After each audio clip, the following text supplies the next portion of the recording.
Seguindo, presidente, além da preocupação com esse termo de ajustamento de conduta que o Ministério Público firmou com a Prevent Senior, e eu quero deixar claro mais uma vez que a minha preocupação não se refere à Prevent especificamente, mas a toda instituição que trata doenças, que trata Covid. Quando uma instituição é proibida de ministrar antibiótico, de ministrar anticoagulante, de ministrar corticoide, sendo que são esses os medicamentos utilizados, eu fico pensando, como é que os médicos vão tratar daqui adiante? Como tratarão? Mas eu também estou preocupada porque o CONITEC, Comissão Nacional de Incorporação de Tecnologias no Sistema Único de Saúde, apresentou um relatório que vai ser submetido à consulta pública. E este relatório, na direção desse termo de ajustamento de conduta do Ministério Público, diz o que não é recomendado. O relatório não diz o que é recomendado, não diz o que o médico, diante de um paciente Covid, deve fazer. Mas o relatório diz o que não é recomendado. Que não é recomendado da cloroquina, que não é recomendado da ivermectina, que não é recomendado da azitromicina, que não é recomendado da anticoagulante, que não é recomendado da corticoide. Ou seja, os tratamentos que os médicos no Brasil vinham fazendo. A pergunta que fica é, o que é recomendado? Alguém tem que fazer essa pergunta. A recomendação é rezar e tomar as vacinas? Eu entendo que nós temos que rezar, acho prudente que todos que queiram tomem as vacinas. Agora, mesmo quem tomou vacina adoece. Os fatos mostram que adoece, isso não desmerece as vacinas, mas adoece. O que vai tomar quem chegar na frente de um médico com o pulmão, por exemplo, tomado pelos tais vidros foscos? Não vai tomar nada. Então, é muito preocupante o que está acontecendo. Estão confundindo o nível de certeza da academia com o nível de certeza da vivência médica.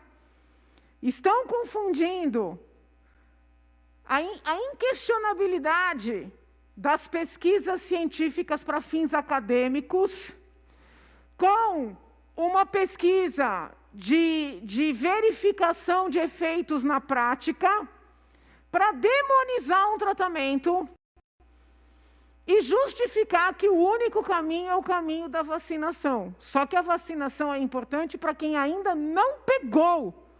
Nós precisamos pensar também como os médicos deverão proceder relativamente a quem pegou.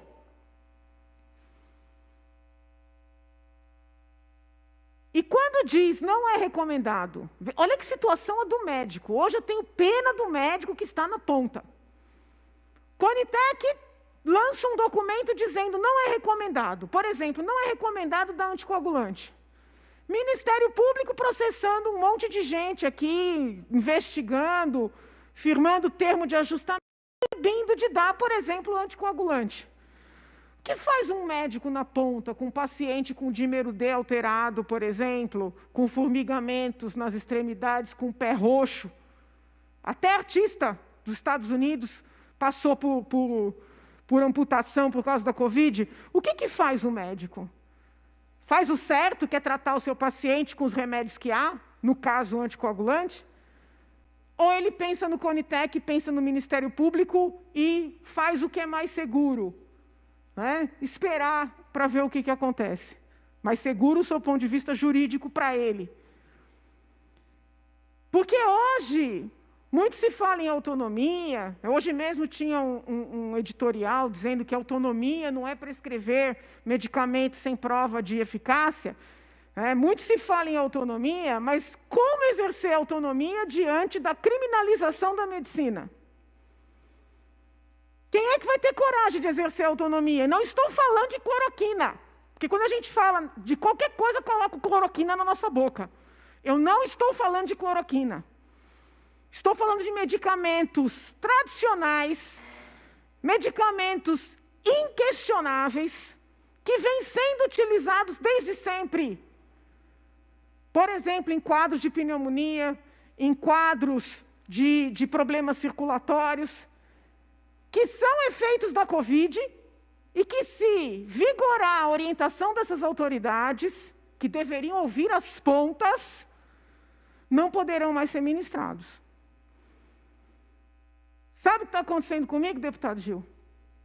Quando eu falo essas coisas, os meus vídeos estão sendo retirados das plataformas. Eu venho falando em autonomia, liberdade individual. Estou suspensa do TikTok, por exemplo. No Instagram, todos os meus vídeos, aqueles que não são derrubados, vêm com uma tarjinha. E eu gostaria que alguém me dissesse aqui quando foi que eu dei orientação médica, quando foi que eu falei de algum remédio em especial aqui. Só o que eu estou defendendo desde o princípio é que os pacientes não sejam abandonados à sua própria sorte. Que é o que acontece em muitos lugares, alguns por convicção, outros por medo, outros talvez por algum interesse, mas é o que vai acontecer daqui para frente muito mais, principalmente por medo. Então eu reitero o pedido que eu fiz nas minhas redes sociais nesse fim de semana. Ministério Público, pelo amor de Deus, não ouçam apenas os familiares dos pacientes que morreram, ouçam os pacientes que sobreviveram, para que o levantamento seja minimamente imparcial. Obrigada, senhor presidente.